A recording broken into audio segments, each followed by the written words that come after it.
Beyonce could work at McDonald's and marry Jay-Z. The opposite is not true. I think young men need to realize you need to work on yourself, because the data I see is your chances of ever being physical with a woman drop by about 99%. I really started consuming your content and watching you, but then I've noticed that you've leaned heavily into really the topic of masculinity. The genders have done a great job convincing themselves it's the other gender's fault. I do mentor young men, but there's still a lot of women talking about they don't date anymore because of the very real threat of being unalived by men. And I think there's a gag reflex, because I think so much of the time when someone starts advocating for men, it does end up in an ugly, misogynistic place. Can we go into romantic relationships? And online dating, we digitize dating, and there is a winner-take-most environment now. 50 men, 50 women, 46 of the women will show all of their attention to just 4 men. Marriages have a 75% failure rate. If you look at the causes for divorce, people think it's infidelity or lack of shared values.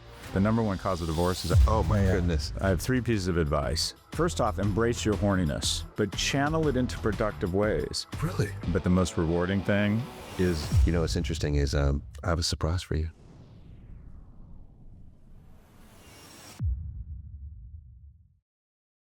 Hey there, before we get started, I just want to say a huge thank you for being here and watching the show. It's really one of the greatest honors of my career to have these conversations. Can I ask a small favor? Hit the subscribe button, please. It's just one click, it's completely free, and it helps us grow the community. The more we grow, the bigger the guests we can bring on, and the deeper the conversations we can have. Thank you, truly, it means a lot.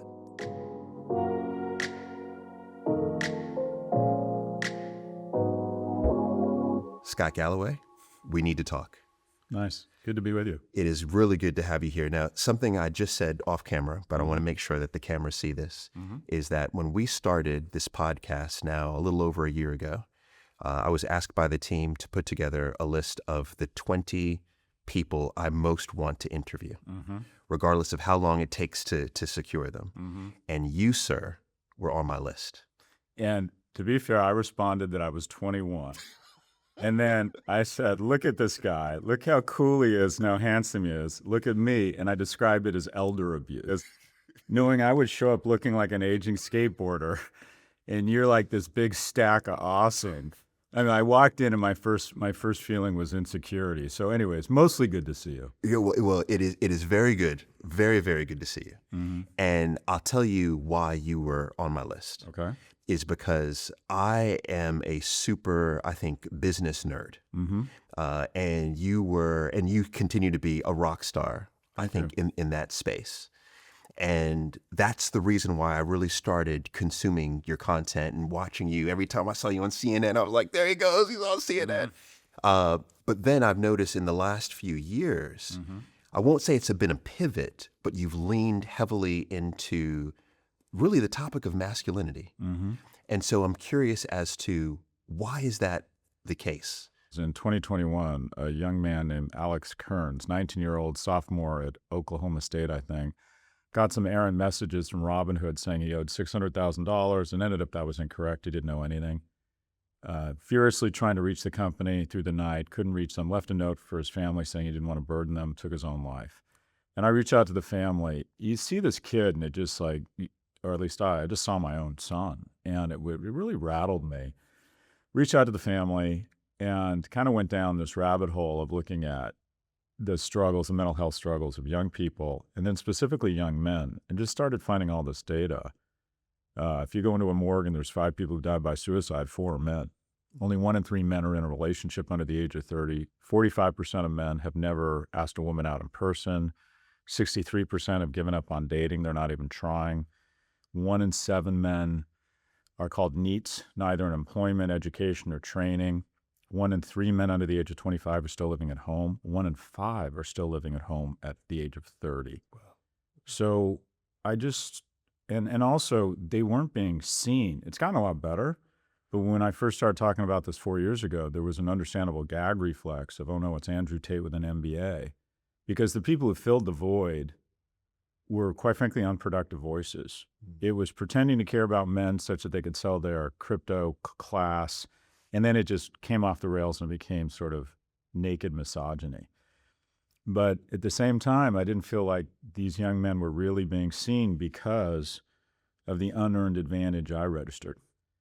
If you look at 1945 to 2000, a third of the world's economic growth was crammed into the 5% of the world's population that was American. And then within that 5%, you had the majority of the prosperity crammed into a third of the population that was white, male, and heterosexual. So people of my generation just had unfair, unearned advantage. There's just no denying it. There's just stats that support that assertion. And I'm not trying to make land acknowledgments or be politically correct. It's just fact.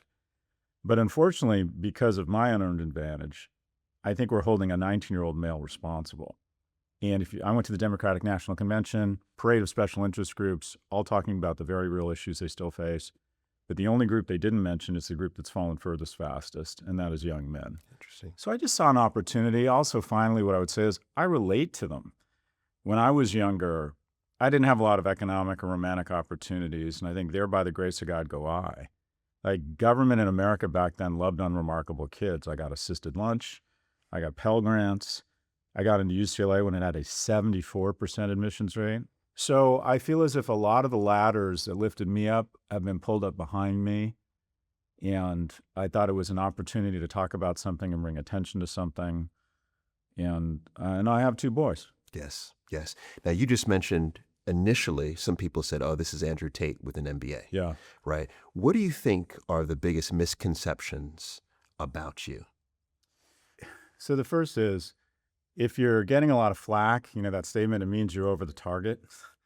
So a decent amount of controversy or conversation, and I always say I'm not trying to be right, I'm trying to inspire a dialogue to craft better solutions. The stuff that's very upsetting for me is if you go on TikTok and you type in my name, it's a lot of people who seem very angry and immediately say, Scott is blaming women for men's problems. I list a number of factors: biological, economic. Young men need to step up and realize they have more agency than they'd like to believe. Big tech separating them from relationships. Men of my generation have an obligation to pay it back. But nowhere do I say or intimate that somehow men or women's ascent is responsible for women's descent. That criticism, quite frankly, really frustrates me.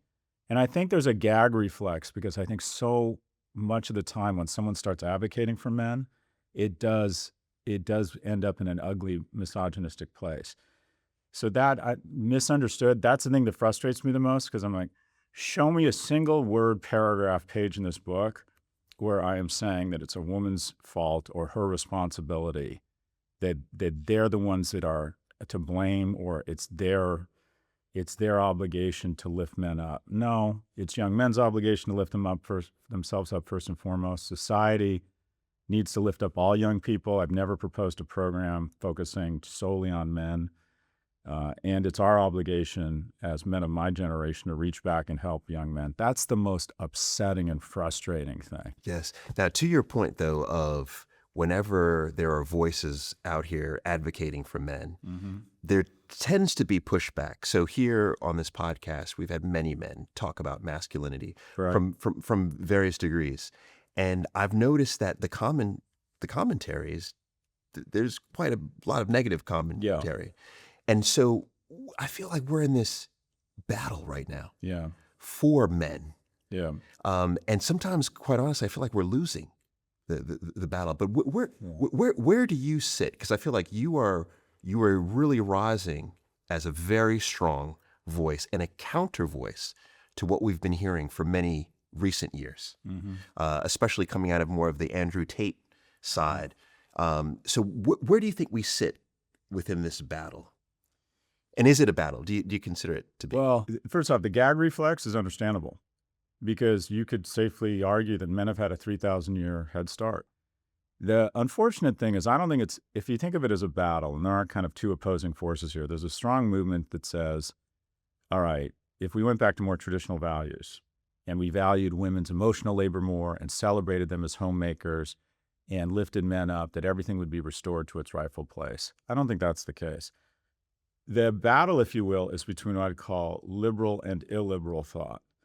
Because in 1973, when it was 40-60 female to male college attendance, and we recognized that college was still the upward lubricant of income mobility, we said That's not right. And we need to level up women. And we passed Title IX, which gave women just as many scholarships to women, which was a great entry into financial aid for college, had anti-discrimination laws. There's an illiberal faction of society that thinks if we just go back to the way things were in the 50s, it'll be better. And so there is what I call an unhealthy, non-critical thinking pushback because the dialogue has been so unproductive to date. But I would argue that the genders have done a great job convincing themselves it's the other gender's fault. Young men, if they go black-pilled, not even red-pilled, but black-pilled, have an easy time. This is when I know a young man's come off the tracks. He starts blaming immigrants for his economic problems, or he starts blaming women for his romantic problems. That's when I know I've kind of lost him, and I do mentor young men. At the same time, you'll go on TikTok and you'll hear, I don't know if you've seen this, I see a lot of women on TikTok, young women, talking about they don't date anymore because of the very real threat of being unalived, which is murdered by a man. Yes, yes. 2,500 women are murdered by men each year in America. Big problem. By the way, 70% of the time it's someone they know. That's still a huge problem. The fact that women don't feel safe around men in a lot of our cities is a huge problem. And I don't want to in any way diminish that as an issue we still need to face. But let's look at the data. If you go on a date with a man, he is 16 times more likely to go home and hurt himself after the date than hurt you. The woman is 4 times more likely to get hurt on the car ride over or choke during the meal. So this notion that men are this predatory, violent species in America roaming looking for opportunities to hurt women is a little bit just not that accurate. And also, there's so much anger across the progressive and some elements of the female community towards men because they feel as if they've been abused for so long. It's just the heat of that rage is just hard to ignore. Women aren't going to continue to flourish, nor is the country, if young men are flailing. And you know who wants more economically and emotionally viable men? Women. Right. Specifically, young women maybe still looking for a partner, or their mothers saying, okay, something's wrong. And my final point would be, I think the reason we elected Donald Trump, who anybody who knows me knows I'm not a fan of, is the 3 groups that pivoted hardest from blue to red, 2020 to 2024, were 1, Latinos. It's hard to even categorize them as a group. You know, Mexican Americans in Southern California have much different priorities than Cuban Americans in Right. Florida. They're not monolithic, yeah. Number 2 is people under the age of 30. They're 24% less wealthy than they were 40 years ago. Men my age are 72% wealthier. Our tax system's just skewed towards old dudes like me. They're pissed off. They just want something different. Vice President Harris, the incumbent, was never going to win. But the third group I think is the most telling, and that is 45 to 64-year-old women. And my thesis is that's their mothers. Interesting. Because if your son's in the basement playing video games and vaping, you don't care about territorial sovereignty in Ukraine or transgender rights. You just want change. Change, sure. So I think when young men, and then Trump, to his credit, flew right into the manosphere, crypto, rockets, World Wrestling Federation, Yes. Joe Rogan, and all of a sudden all these young men, and we don't like to talk about this, but there's still a lot of women who will vote for who they perceive is in the best interest of their husbands and their sons, saw this guy saying, I embrace young men. I embrace this kind of maleness. And by the way, I don't think it's a very good form of masculinity that they've embraced. And I think that's why he won the election. Granted, I might be a hammer and everything I see is a nail, but I think struggling young men and our willingness to vote in an insurrectionist is because they're so upset about the plight of young men and they feel like the Democratic Party doesn't even acknowledge them, much less want to help them. So then on the solution front for our young men, right? So we have teenagers, both of us have teenagers, and I often think about the messaging that they're receiving, especially my 15-year-old. And unfortunately, I feel like the overwhelming message is you're crap. Or at least an oppressor. Yes. Yeah. So if you are a young boy, if you're a 15-year-old boy, where do you go? Where do you go to become informed? To learn how to become? I mean, obviously, he's coming to his dad, right? Yeah. But where else does he go? Well, okay, so the thing is, if you look at the statistics, and it's sad, but it's true, your 15-year-old's probably going to be fine because for 2 reasons. One, he has a strong male role model. If you look at the single point of failure for a boy, if you reverse engineered it to any one single thing, it would be when a boy loses a male role model through death, divorce, or abandonment. What's interesting is that girls in single-parent homes have the same outcomes as girls in dual-income homes, dual-parent homes. Same rates of college attendance, same rates of income, same rates of self-harm. It ends up that being in a single-parent home isn't that damaging for a girl. The moment a boy loses a male role model, at that moment, he becomes more likely to be incarcerated and graduate from college. What the research shows, and we really still haven't acknowledged, is that while boys are physically stronger, they're mentally and neurologically much weaker than girls. So your son having a strong male presence in his life is kind of the key, job number one. Number two is less aspirational, and that is you have money. And a lot of these problems are especially acute for low-income households. If you look at high schools in America, 15,000 average spend per student. High schools in poor neighborhoods, 8 to 10,000. Elite private schools, are your kids in public or private here? Private. Right, so are mine. I was one of those guys. I was all private through graduate school. My kids are going to public school. Boom, it shows up. They end up in private. The average private school, elite private school in the U.S., I don't have the numbers in the U.K., they spend on average $75,000 a year on that kid. Goodness. So you take an education infrastructure and we invest $150,000 in a poor kid and we invest $1 million in a rich kid. And what do you know? Kids from upper income homes were 77 times more likely to get into an elite school.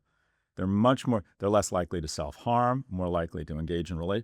Well, of course they are. Right. We're spending $1 million a year on the children of rich people through just on education.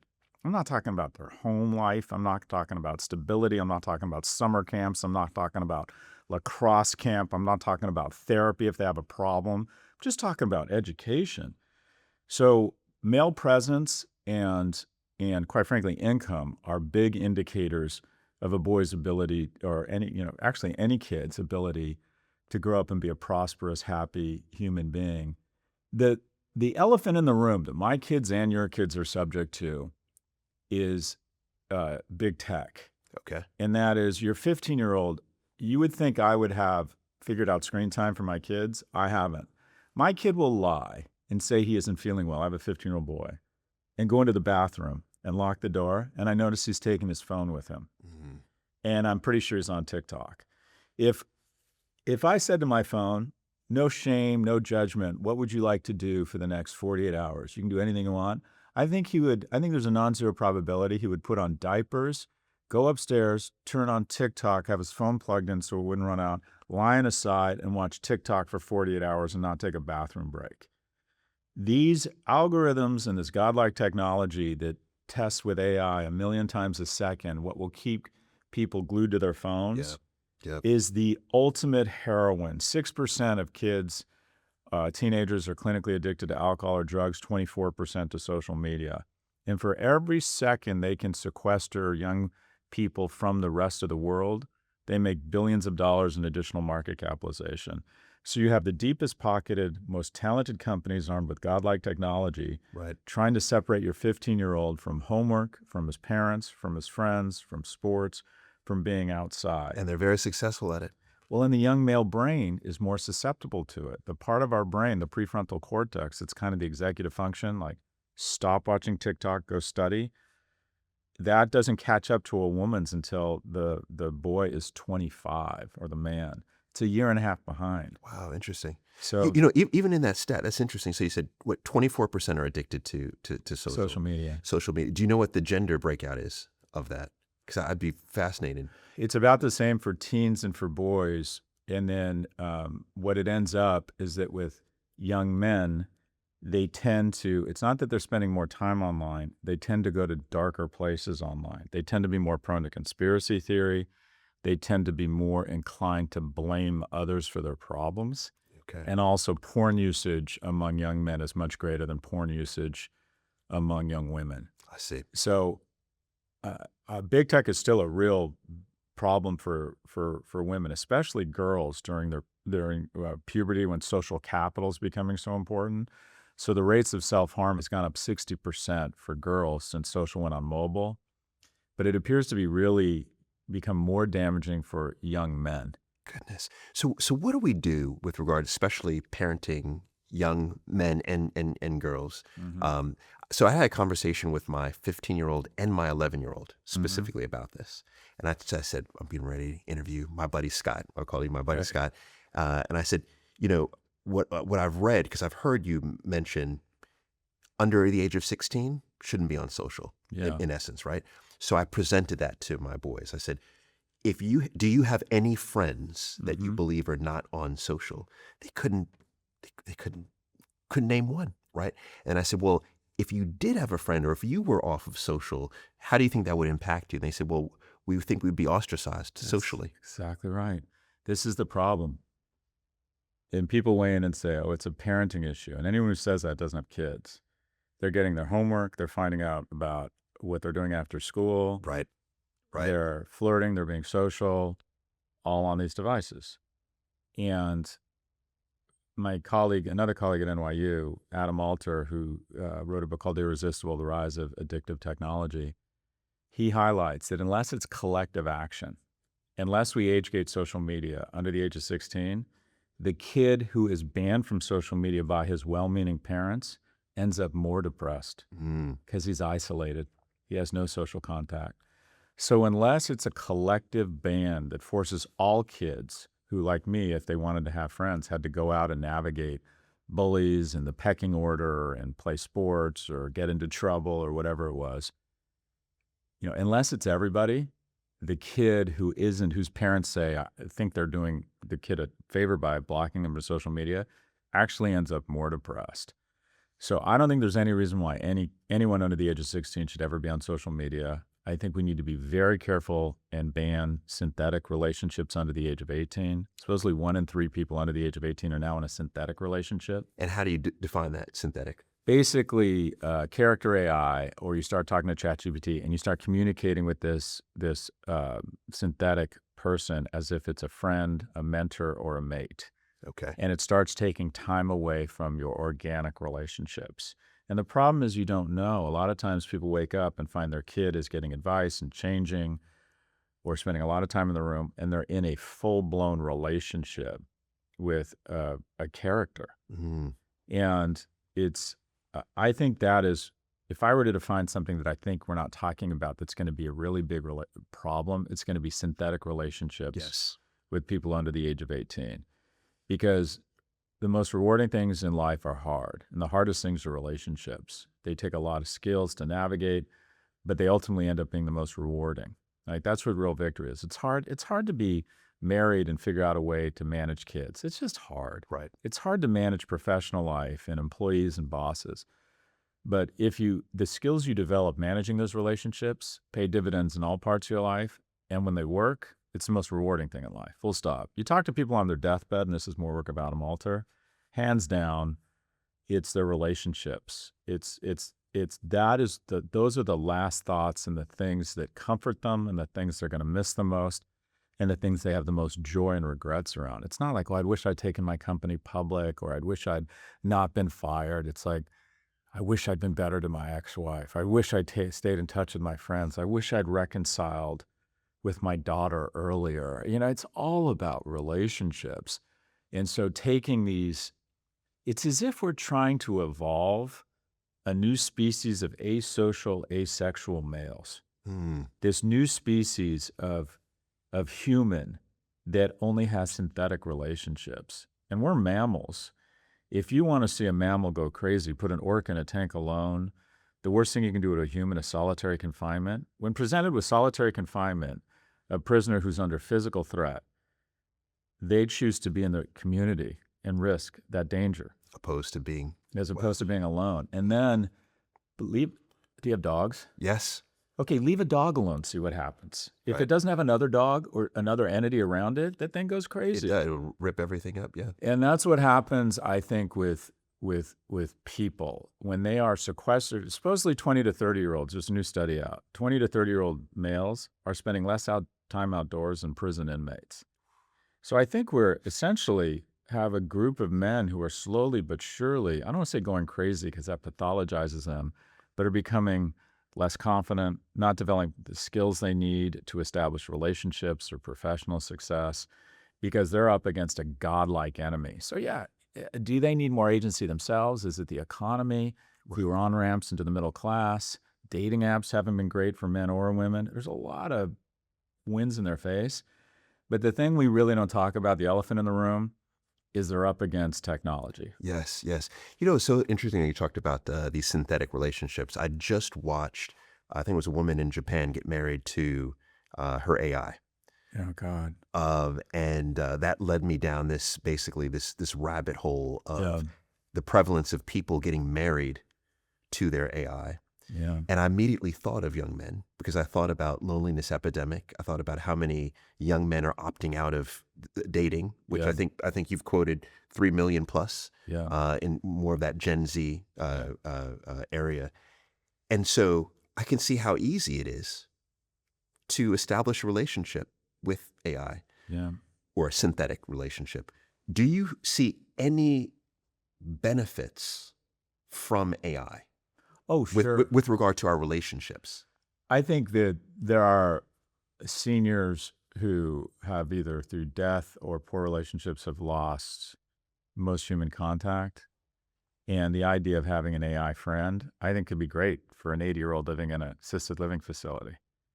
I do think there's times when you're so upset, you think you have an STD.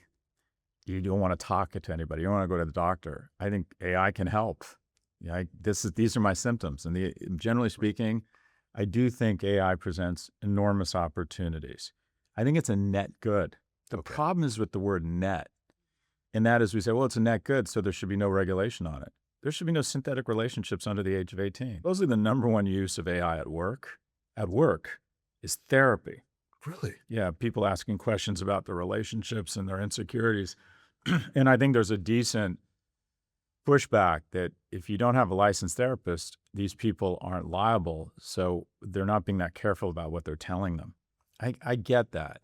I think there's a lot of benefits that could come out of AI, but pesticides and fossil fuels are a net good for the world, but we still have emission standards and an EPA. Yes. The problem with big tech is that people make a binary decision. Oh, it makes a lot of money. I love tracking my car on Uber. I want autonomous cars. I think it's great that we're, putting rockets in space.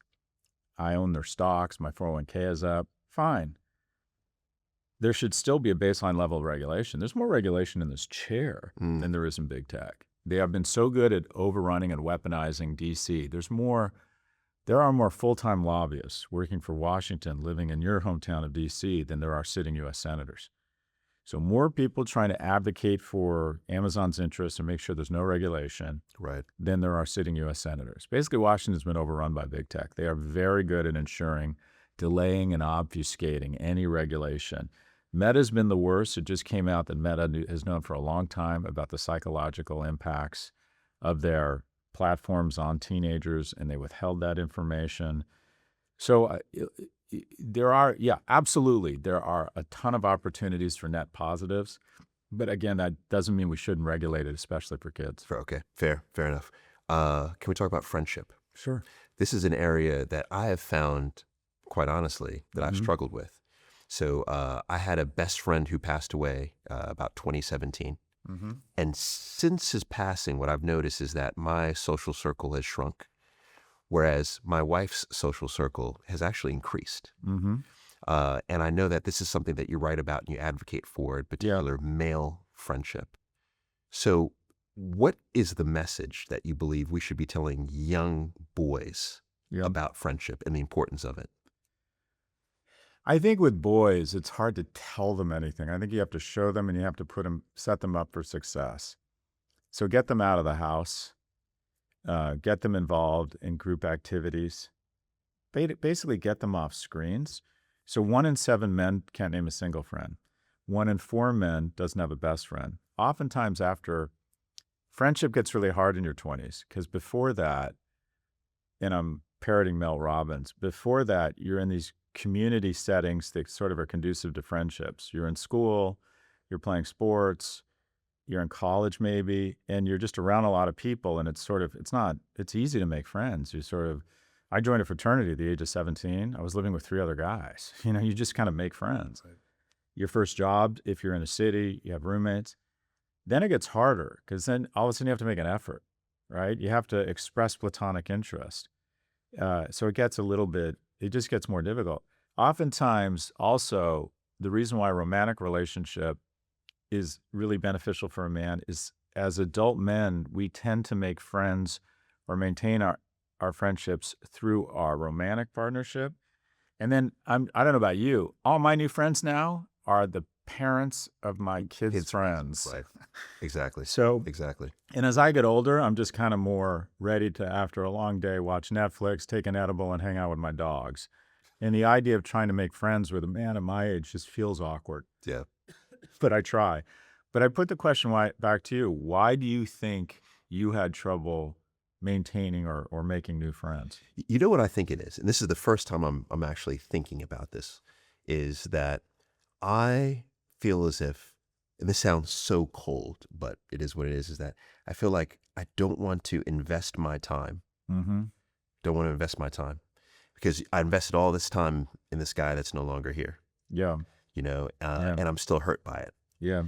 So I think, you know what I'll do? I'll go home, I'll watch Netflix. Right. Right. Instead of an edible for me, it's a couple of beers. Yep. Right. I will spend time with my wife's friends. Yep. I'll spend time with my colleagues. Yep. But for the most part, it's just me. Yeah. And I think it's more so of that, almost that reluctance to invest because I don't know what the return will be. Yeah.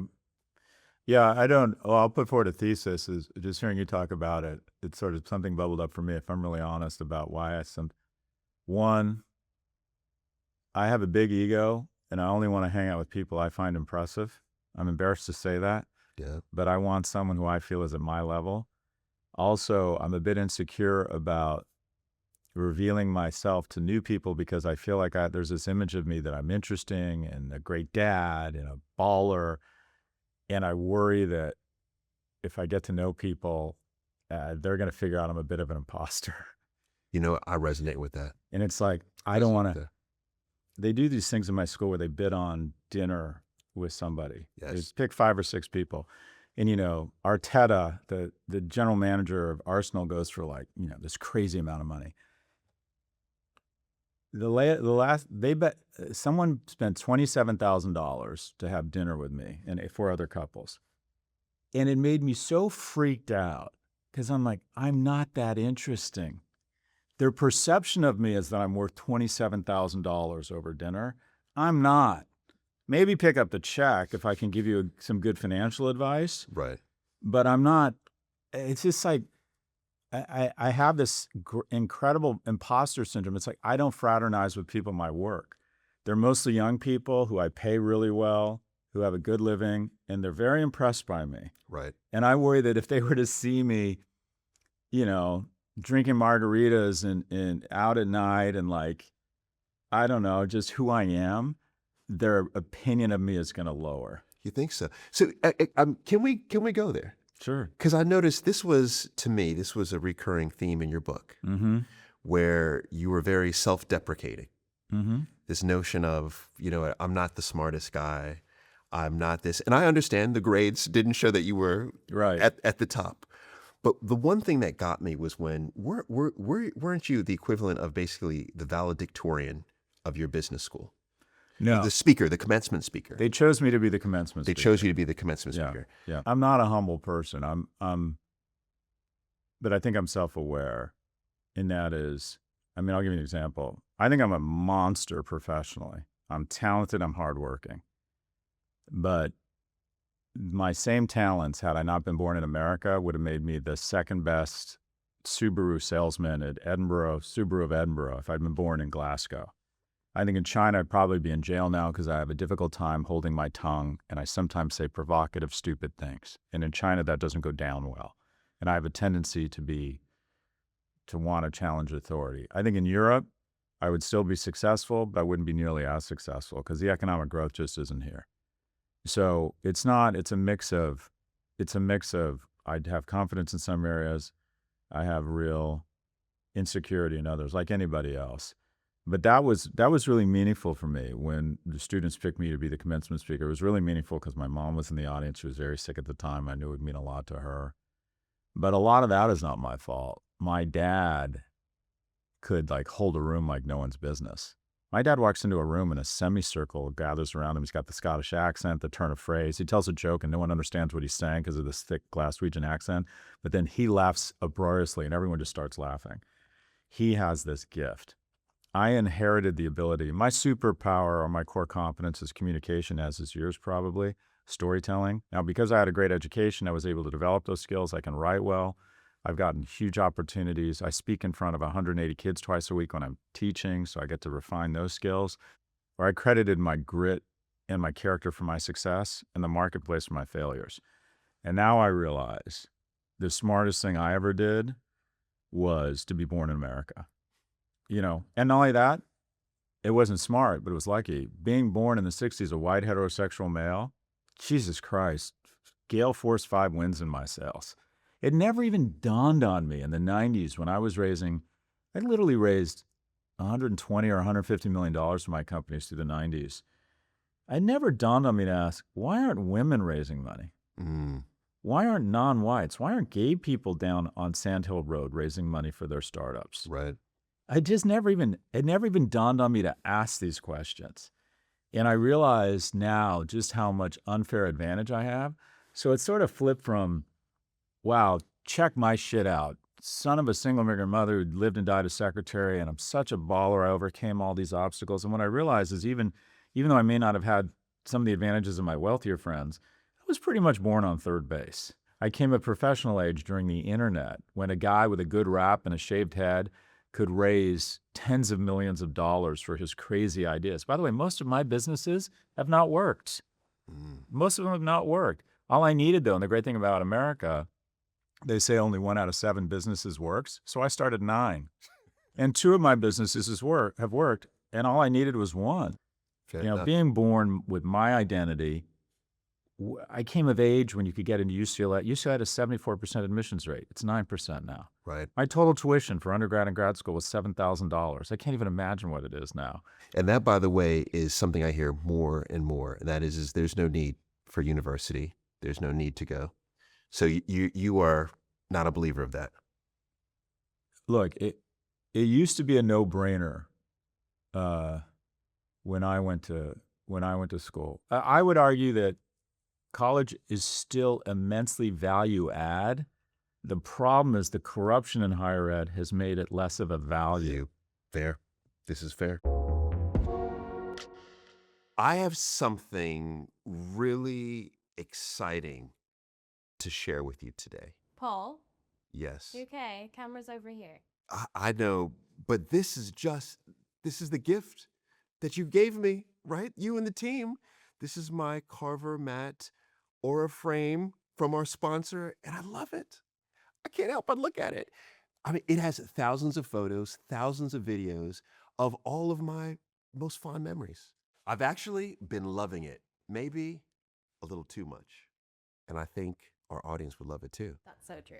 And there's a special deal that we have on right now. You can get 35 pounds off your Carver mat Aura frames simply by going to auraframes.co.uk and you use the code Paul at checkout.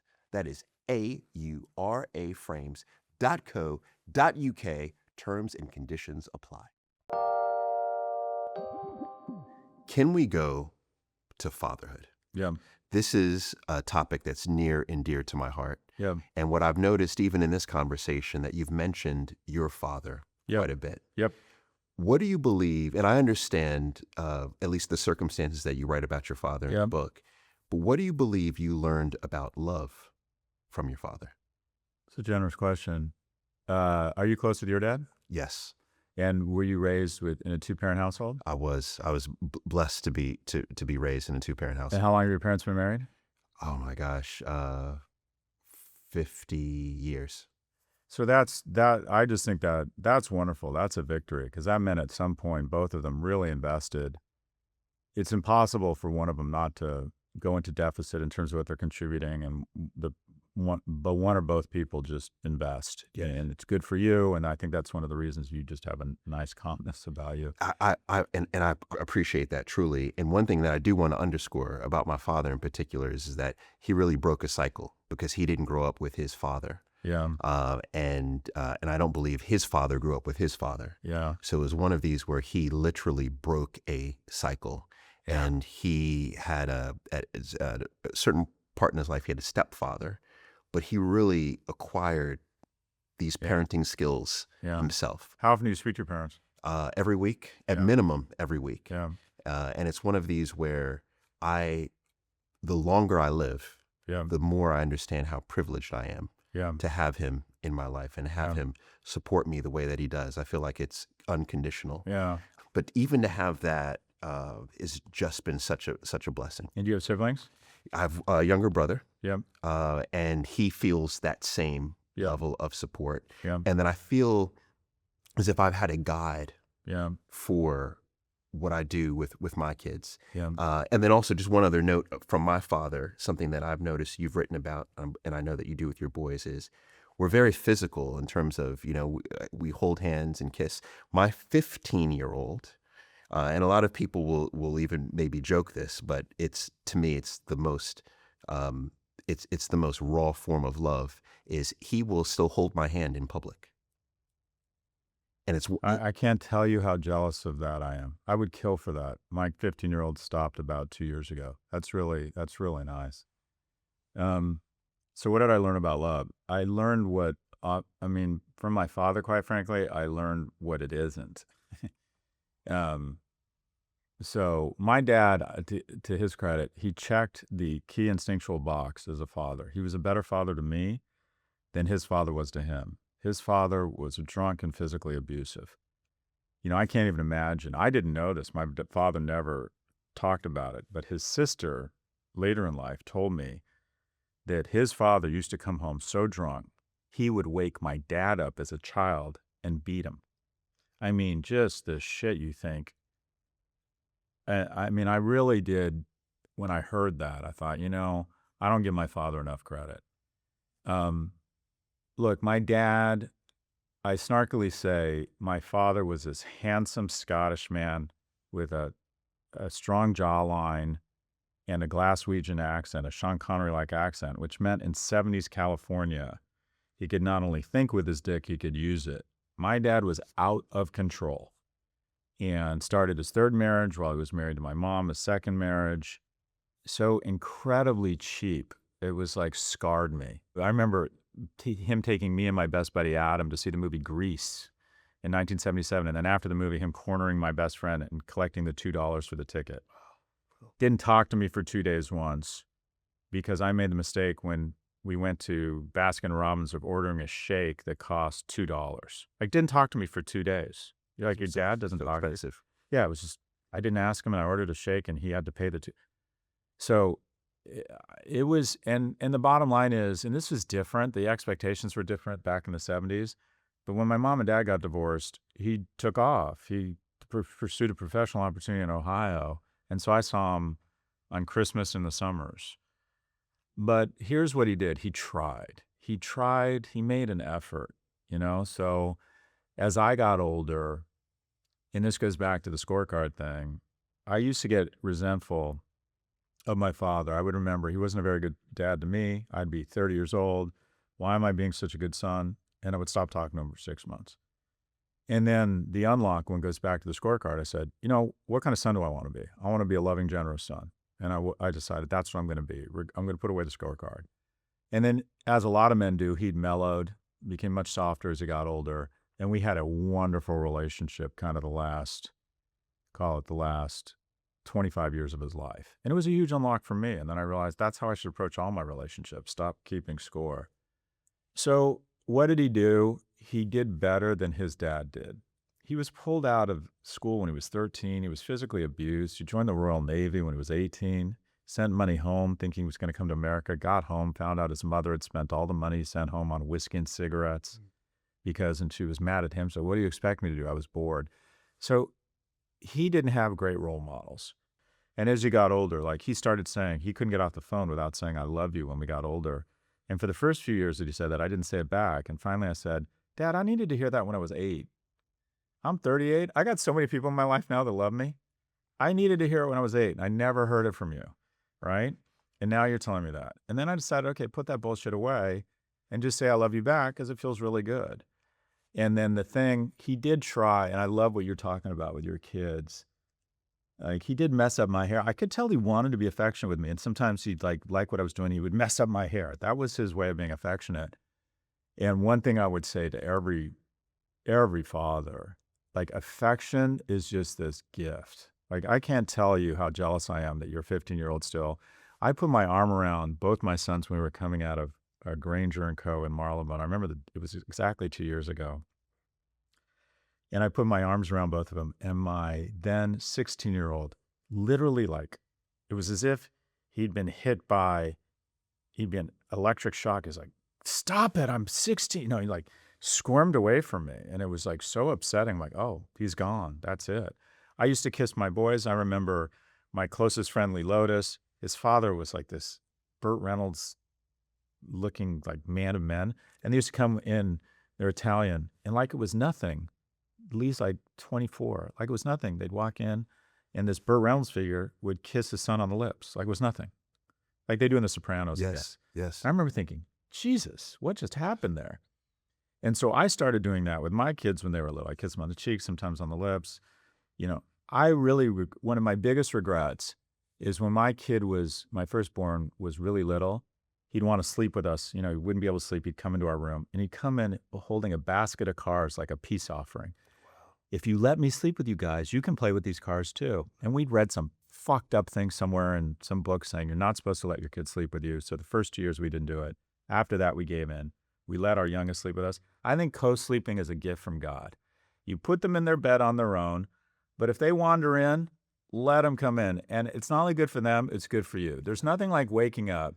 It'll happen a bunch of times. You'll wake up and your son will wake up and he'll like just look at you and smile and then go back to sleep. And you're like, okay, this is what it's about.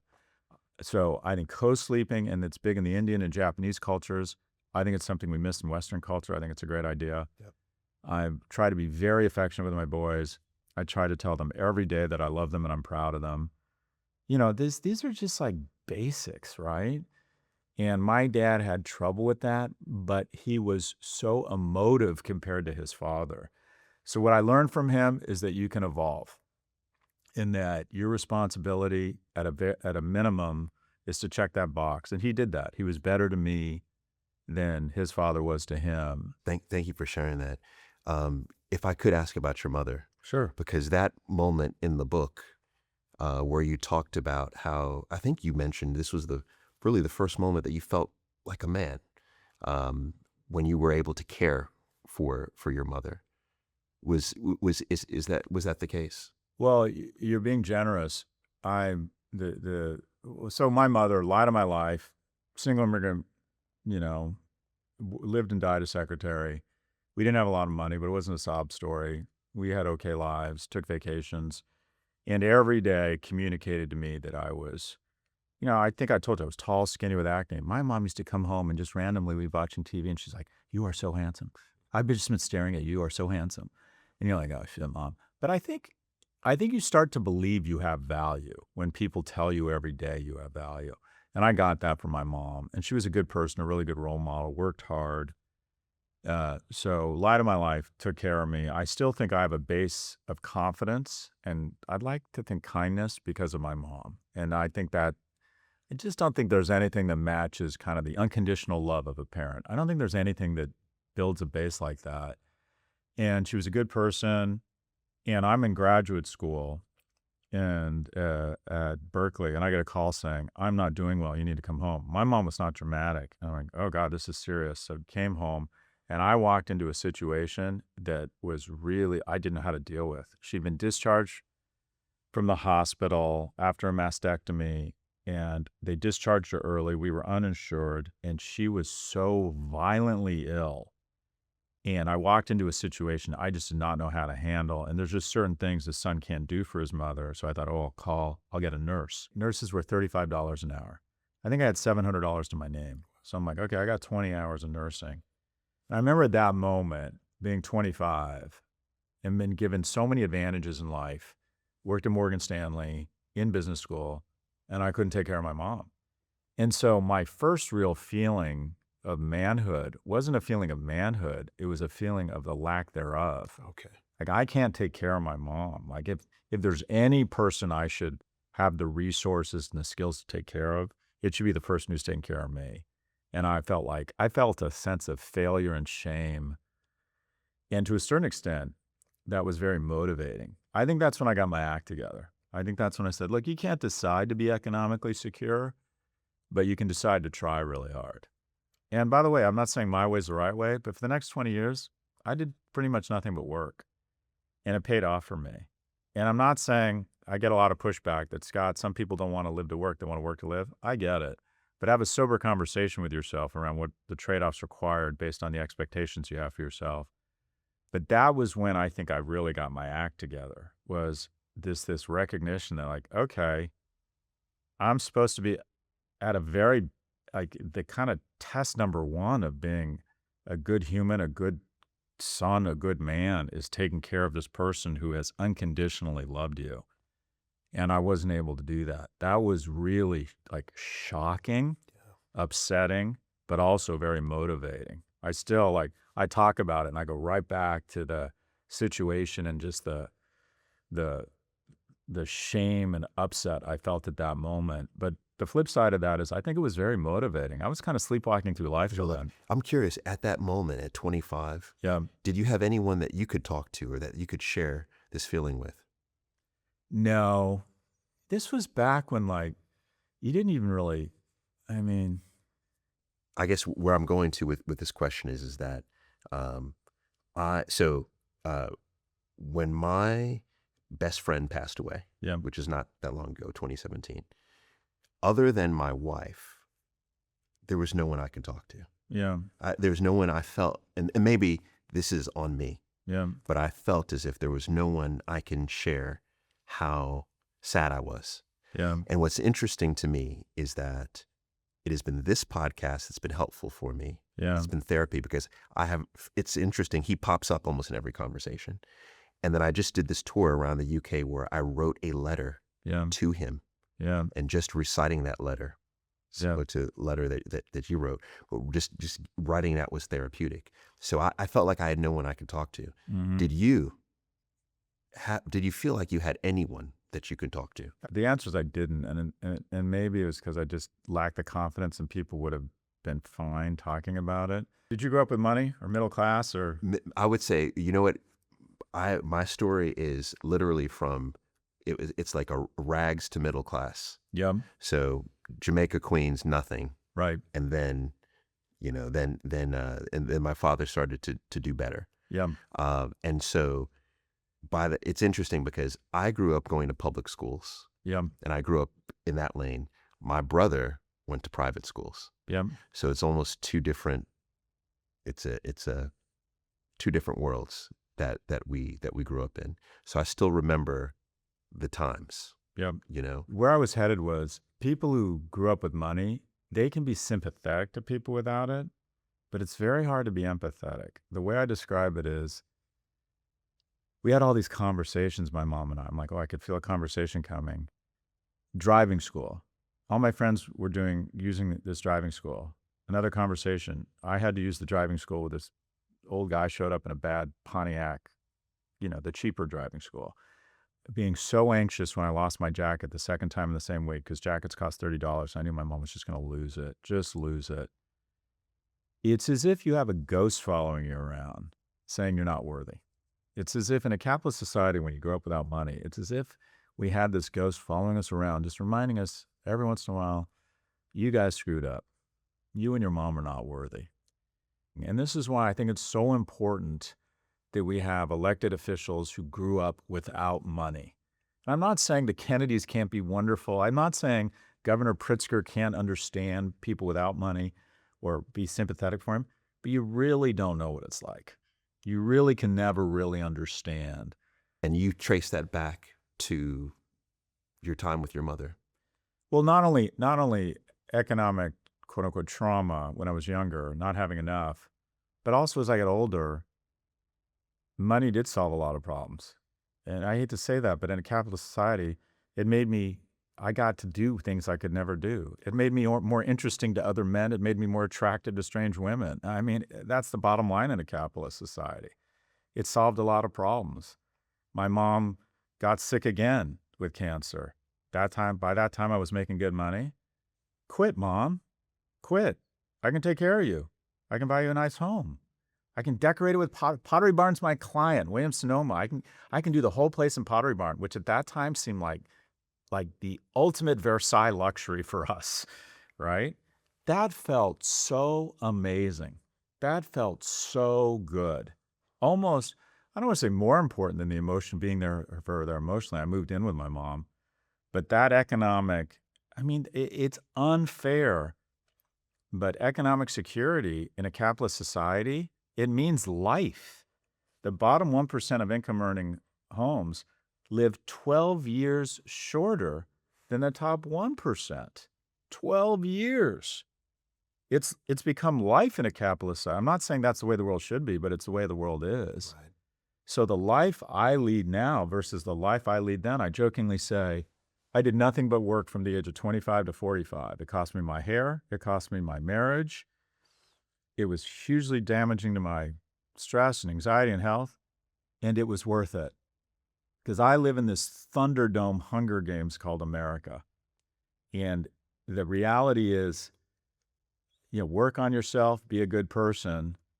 But if you can find good friends, a romantic partner, and a good job, a lot of that shit's going to work out on its own. So, well, I mean, this is raw, but I would not expect anything less from you. You should do an assessment of what your addictions are. Addiction, loosely defined, something you continue to engage in despite the fact it has negative ramifications on your own life. I have 2 addictions. I'm addicted to, in reverse order, I'm addicted to the affirmation of others. I'll read the comments from this podcast. That's pathetic. I'm going to be dead soon. Why do I care? Why do I care? I believe what I'm saying. I know what I'm saying on the net is productive, but I get affected by people's comments. Not as much as I used to, but the viewpoint of people I will never meet, maybe even they're not even humans, they're bots run out of a troll farm in Albania, will take me out of my head and out of the presence of people I love. Wow. Sometimes on weekends, it ruins my weekend when people say, hundreds of comments, this guy's blaming women. That bums me out. I'm addicted to the affirmation of others. My number 1 addiction, though, is I'm addicted to money. I'm boasting now. I speak a lot. I'm good at it. My stuff is hot right now. I get crazy speaking fees. Just got offered to go speak at this conference in Jackson Hole, Masters of the Universe hedge funds, $250,000 speaking fee. I accept it. I don't need the money. And I know that's a boast. I don't need the money. And by the way, for me at my age to get there and the jet lag, it's like going to take me out of the game for 3 to 5 days. Right. Why am I doing this? Why am I doing this? And I rationalize it by saying, oh, it's because I can give the money away, and I probably will, but I cannot get off the hamster wheel of money. I still continue to be, obsessed with this is the wrong word, but make decisions around money that are taking me away from more important things in my life. Like?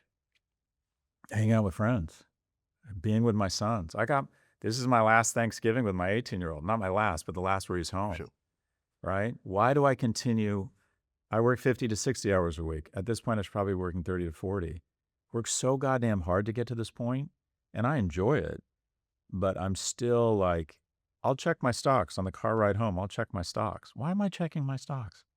Why am I can't break this cycle of capitalism and money. And part of the criticism that's accurate about the book is I'm just too focused on economic security, that will end your problems. It doesn't. I mean, it helps. It helps more than it should in a capitalist society.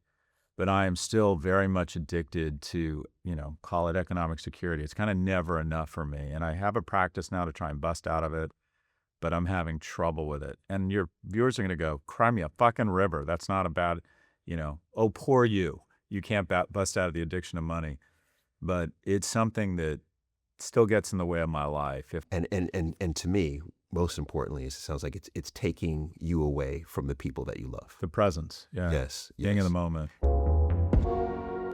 There was an idea from the One Better Guide from our sponsor, Adobe Express. It came from Jonathan Mildenhall. He says anyone who is creating should have a personal board of directors. Obviously, my wife Jill is on my board. She always tells me the truth, sometimes too much. So here's the test. I've made 2 logos for my football club, Sutton United. Now, one of them is quite honestly terrible. So let's see if she tells me the truth. I'm about to send you something that's very important to me. What do you think about both of them?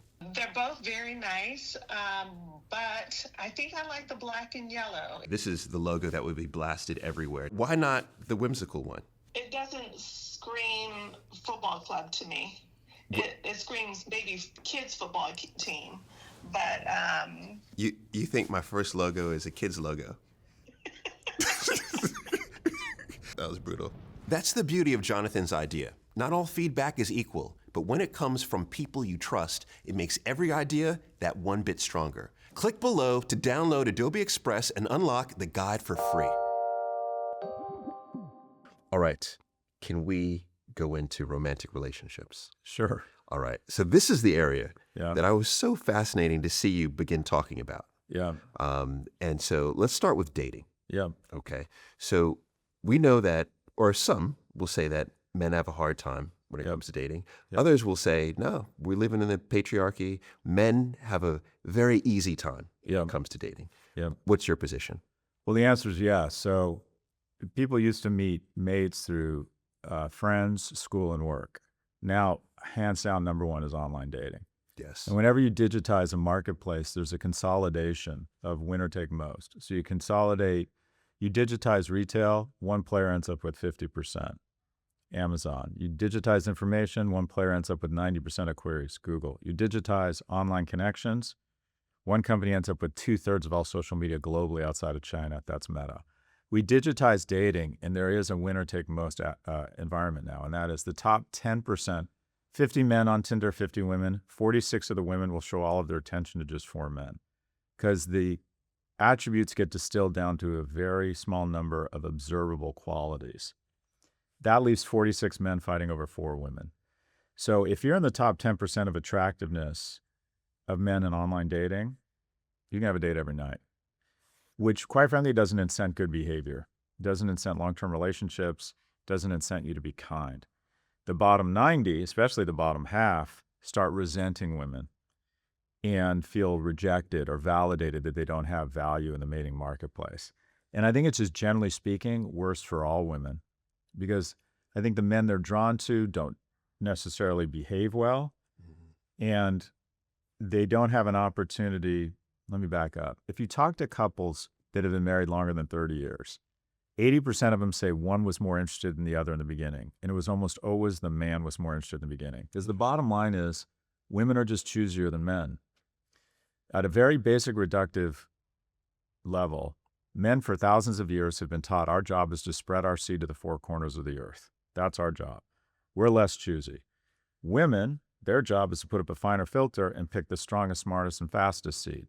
The basis of seed trying to get everywhere and a finer filter is the reason why your kids are going to be taller and smarter than you. That's the basis of evolutionary progress. Now, the issue is, where does a man demonstrate excellence? Those same couples, I wasn't interested in him in the beginning, but I liked the way he treated his parents at church. I saw he was kind. We hung out with the same friends, and I found out he was funny. I loved the way he danced. I found I was attracted to his smell. He seemed kind. I worked with him, and he was so good at what he did. Where does a man demonstrate excellence now to get through that filter? A lot of men aren't going to work. A lot of men aren't going to school, remote work, remote school. Church attendance or attendance to religious institutions is at an all-time low. And you also, I think, online dating has taught us to look at a very small number of reductions. You've seen 6 feet, 6 figures. Right. You ask women, young women on dating apps, what's your bare minimum? 6 feet, 6 figures. That doesn't seem unreasonable. 6 feet, 6 figures. You got to make 6 figures to live in London or New York, or I want someone who can be supportive of me and the family, and I'm going to make money, but 6 feet, 6 figures. If you take out men over 50, married men, obese men, it's 2% of the population. And so where does the man demonstrate excellence?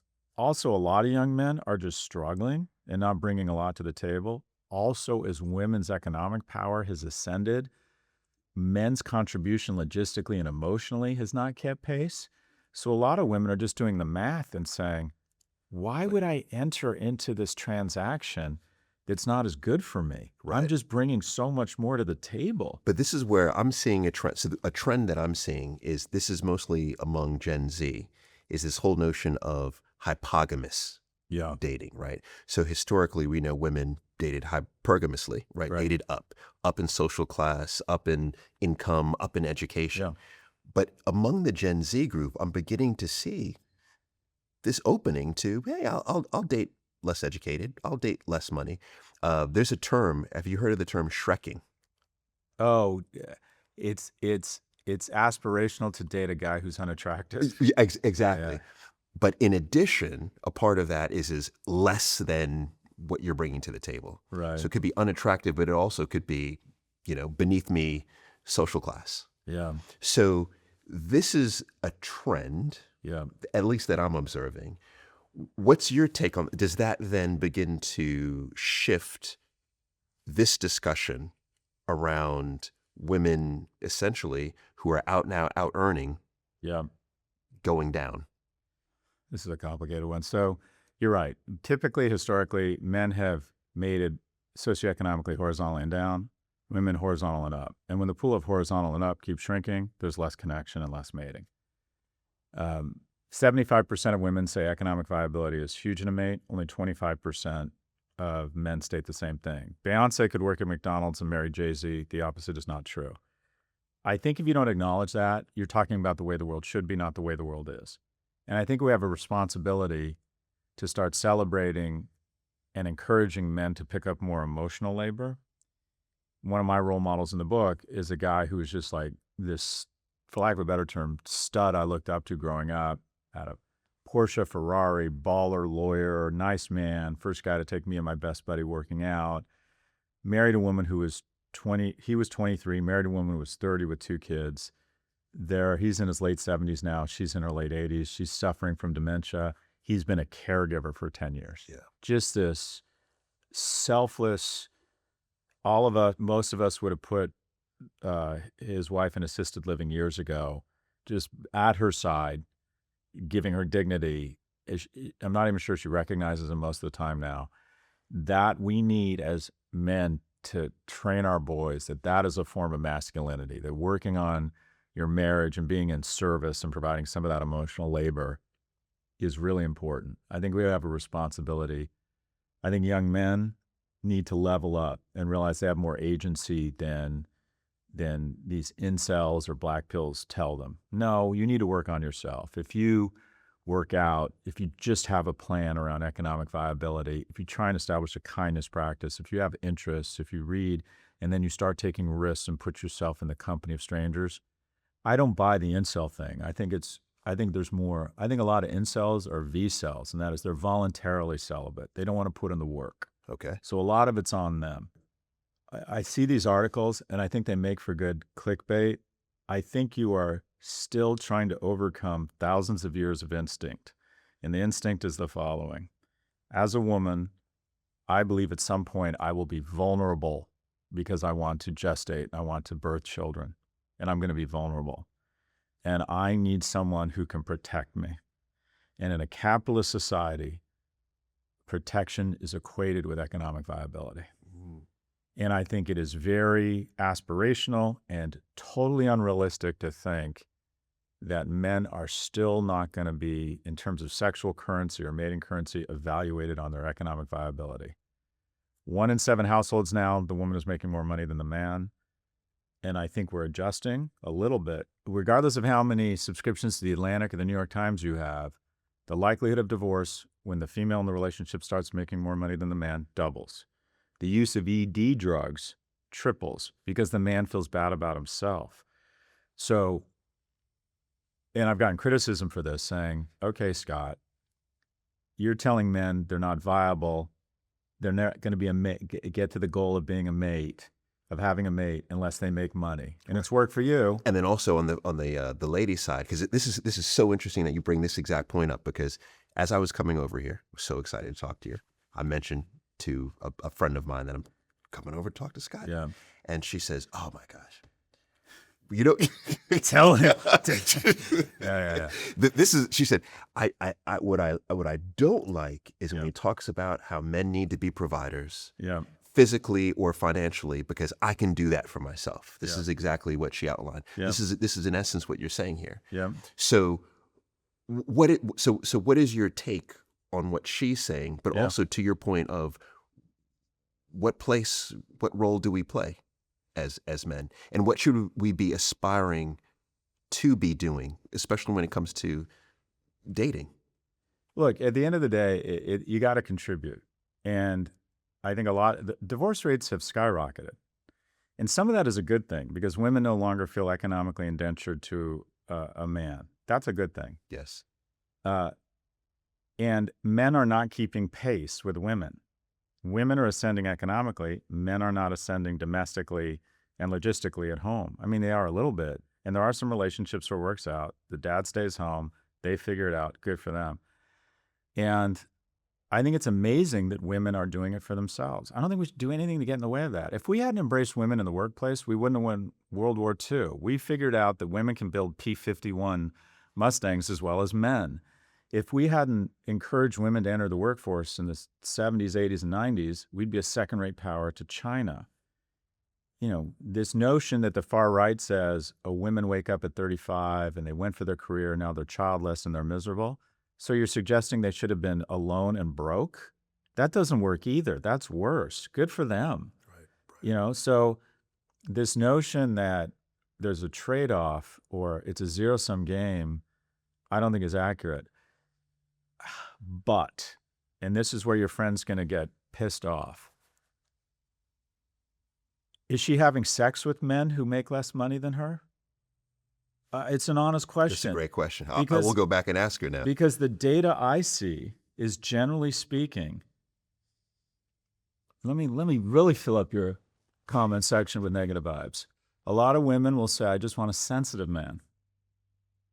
And I joke, well, that just leaves two people in the car crying and the parallel parking spot empty. Do women really want a sensitive man? Or do they want a man that notices their life? You deserve to have stages where strangers clap for you. You deserve to make money and have economic independence. You deserve to be noticed of all the shit you are bringing to the table and the emotional labor, and I need to step up with emotional labor. And I may not understand certain things that are important to you, but if it's important to you, it's important to me, right? I notice how hard it is to try and contribute emotionally to the household or professionally, economically, and also all these expectations that at the same time you're supposed to be in great shape and hot and fashionable at the same. I mean, society kind of says to women, it says to men, be economically viable. That's it. Be economically viable. It says to women, be fucking Wonder Woman. Be everything. Be professional. Be good looking. Do Pilates. Be kind. Be nurturing. And be a great mom in your spare time. So I mean, the stresses on women are incredible. Does your partner notice, right? Right. But I'm not sure. I don't see data showing that women are really drawn to, quote unquote, a sensitive man. So I think there's some dissonance. I mean, don't be an asshole. Don't be coarse. Don't be mean. Don't aspire to be unsensitive. Be in touch with yourself. Be in touch with your kids. But I find there is a lot of consumer dissonance between what women say works for them and then who they decide they want to be with in a relationship. So if you were the young man or whatever age man, then how do you go about dating? What behaviors do you think that you should be trying to hone? I think that my advice to young men, when I mentor young men, and I don't mentor, when my friends ask me to mentor their kids, it typically, the kid's like, I don't know if I should go to Google. I'm at Salesforce. I'm like, dude, you should be mentoring me. You don't need my help. You're fine, right? I'm not sure if I should get married. I'm like, oh God, get therapy. Like, you're doing just fine. 63% of men under the age of 30 have given up on dating. So if you're dating, it means you're in the top third of like whatever's required to work on yourself. And most of the therapist community will say, that's not the goal. You got to work on yourself. I find every therapist thinks we should just all be in therapy 5 fucking times a week. Anyways, and most people, by the way, don't have the money. And if they can find a good job and a good partner and good friends, that solves most of it. Yeah. Anyways, I'm not getting a lot of love from the therapist community right now. But if a young man, I think first and foremost, the first question I ask him is, would you have sex with you? Are you at the gym? Do you show, and it's not that you need to have big muscles, but when you communicate with when you're in good shape, you communicate that you show up, that you're reliable, that you're not getting drunk every goddamn night, that you can maintain a schedule, that you're willing to invest long-term for long-term results, that you're probably mentally more healthy. There's studies showing that in many instances, exercise, consistent exercise is as or more beneficial than pharmaceuticals, right? Do you have a plan? You don't have to have a panorama Range Rover, but yeah, I'm getting my GED, and then I'm going to get an apprenticeship and learn how to install HVAC energy efficient heaters. Do you have a plan? Do you have a kindness practice? Every day you try and do something nice and have good manners for people with no reciprocal expectation. I was not born kind. I had to practice it, but now it's second nature to me. I like to think I'm a kind person. Do you demonstrate kindness? Do you have perseverance? Yep. If you approach a woman in a setting and she says no, do you just bail out and go home and watch porn? I mean, okay, you're not going to get anywhere with that. Do you demonstrate excellence, right? Because I do think men have within their agency to build these things. Do you get out and put yourself in the company of strangers and have the willingness to approach them? You don't go up and say, hey, you want to go out? But just to approach them. What was the stat in your book that, here it is. 45% of boys between the ages of 18 and 25 have never asked a woman out face to face. In person. That blew me away. But haven't you heard this from I saw some young women when I was working there. Haven't you heard from them, and this is anecdotal, but I go out, I look amazing, I got my act together, I'm attractive, I'm nice, and no men approach me. Yes, all the time. No men. And 80% of women still say, and I think there's some dissonance here, I think it's closer to 90, they still expect the man to initiate romantic interest. And a lot of men have gotten mixed signals. I'll give them that. But I think at the end of the day, what my advice to a man is that, first off, embrace your horniness, but embrace it to turn you into a better man. Try and modulate your use of porn. I think it's unrealistic to tell a guy not to engage in porn, but try and modulate it, because that fire of really wanting to establish contact, have a relationship. I remember when I was younger, I was a late bloomer. I didn't have a sexual relationship until I was 19, but I wanted so badly to be in a relationship. I remember thinking I'd be the best boyfriend. I'm nice, I'm funny, I'm affectionate. I think I understand women better than most men my age. I remember thinking I can't wait to be a boyfriend. I can't wait. But I was 6'2", 140 pounds with bad acne, and no one was willing to engage in that experiment with me. So I tried really hard. I worked out. I got Accutane. I got a plan. I worked really hard to get into UCLA. I tried to level up. I got used to rejection. I got used to going up and trying to open with women. And then when they weren't interested, realizing I'm going to be okay. I worked hard. I tried to figure out a path for economic security. My advice for dating is level up. You don't believe that you're assigned to be an incel. Exactly. Are you being a V-cell? Are you being voluntarily celibate? Work out. Have a plan. Put yourself in strange situations with strangers who are friendly. If you go to a writing class, if you go to church, if you volunteer at a nonprofit, people are nice. People aren't going to say, get away from me, incel. They're not. People are generally speaking pretty nice. And guess what? If you make an approach and she gives you body language that she's not interested, well, it's nice to meet you, you leave. And guess what? You're both going to be fine. You're both going to be fine. So my advice to young men dating, try your best to use that fire of horniness to turn yourself into a better man. Yes. But did I just hear you say modulate your use of pornography? Yeah. That's bold. Well, here's the problem. I used to go on campus at UCLA, every day because I'd see my friends. It was a beautiful campus. And also, it was like a bad Cinemax film. There were so many hot women everywhere. And there was a remote, but a non-zero probability I might be able to establish a relationship, a dialogue, see him again in class. Hey, we're having a party. Do you want to come by? And maybe a 1 in 100, but still there was that one chance I'd end up hitting it off and having a relationship with that woman. I joke about my wife. I didn't see her at the pool at the Raleigh Hotel and think I'd like lower rates on my health insurance. I saw her and thought, I would really like to have sex with that woman. So I'm going to overcome my insecurities and my lack of alcohol in my system right now.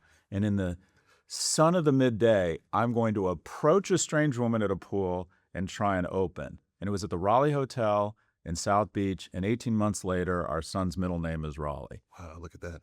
You need that fire. We want to celebrate a young man's desire for romantic and sexual relationships, but channel it into productive ways. And my fear is that if I'd had synthetic lifelike porn on my phone and computer available 24/7, You would have just opted for that. It's easy. at least once a week, I don't know, Right. that fire, that I don't want to go out. I don't want to approach a stranger. It's hard. Right. It's hard to go up to someone strange and just say, hey, what's going on? It's that I get it. I used humor to do that. But quite frankly, my desire to establish my mojo was greater than my fear at some point. Yes. And I worry that this synthetic relationships, Netflix, crypto, gambling, Reddit, Discord are reducing men's mojo to take the risks to establish these relationships. Everything I've read coincides with what you're saying in terms of that fear of rejection is the number one reason why men are not approaching, right? But I think the fear of rejection is then exacerbated by these easy outs, these dopamine hits that are coming elsewhere. Now, Data, you talked about how you walked over, you approached your now wife, Right. right? And you were able to fight through that fear. Right. So now you're married, Right. 2 beautiful boys. Right. When you think about marriage, Right. what I've noticed, and you've written about this, is that in the U.S., marriage rates have stayed fairly stable. Yep. In the U.K., they've dropped just a little bit. Yep. What do you suspect is the reason? Why are marriage rates declining? So, well, one, some people would argue, I forget that divorce lawyer that's all over TikTok now. Oh my gosh, James Sexton. Yeah. He says, and that it's a bad technology, that 50% of marriages end, and then like a half of the people who are still married are staying in it for the kids. Yes. So technically it has a 75% failure rate. What other technology or product would you engage in that has a 75% failure rate? If you look at the causes for divorce, people think it's infidelity or lack of shared values. The number one cause of divorce is economic anxiety. It's like high blood pressure. It takes everything. When you have economic anxiety in a household, it just makes everything worse, and it makes everything harder to overcome. And people start blaming each other. It's just really hard. My thesis, and I don't have data here, is the reason why it's gone down in the UK is the UK economy hasn't grown. And there's just more economic anxiety that plagues households, which creates strain in relationships. So that would be my thesis. I don't have data to back that up. So I tend to agree with you. I look at the marriage rate and I say, well, let's look at the marital satisfaction rate, which is incredibly low. So do we want to be in miserable relationships? I mean, I don't know. I'm not good at this. I've been divorced. I think of myself, I aspire to be a good husband. I'm definitely not a great husband. I don't think it's easy. My dad was my role model for this. My dad was married and divorced 4 times. Not a very high character person, didn't treat women very well. So I don't feel like I have I give the same best man's toast at every wedding. I've been a best man 3 times.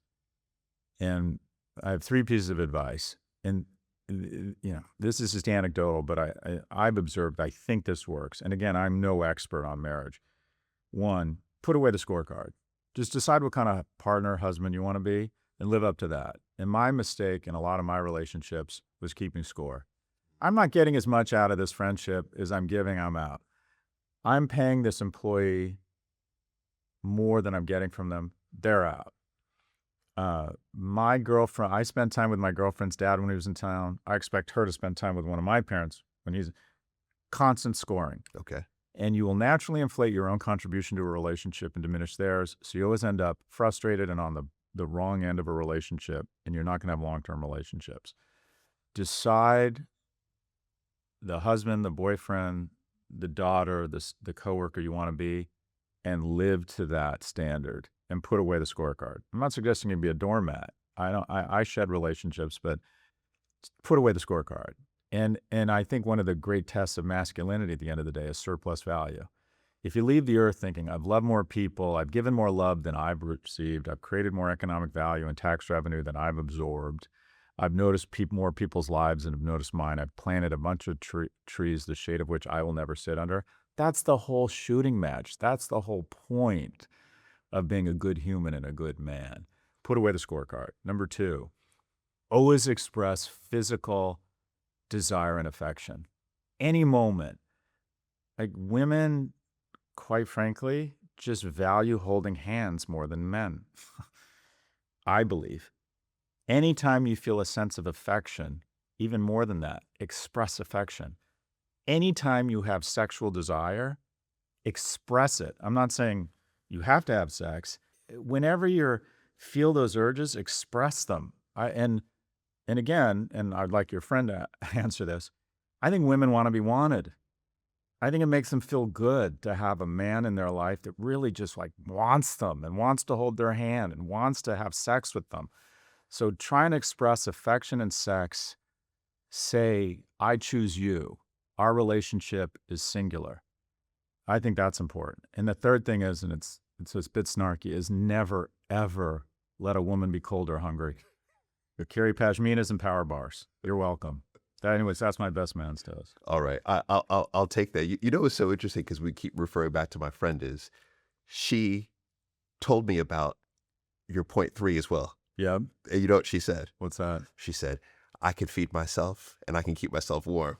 I get it. So I get it. It's one of those where this is why sometimes I don't know what to do. And I think it goes back to this whole notion of what is a man?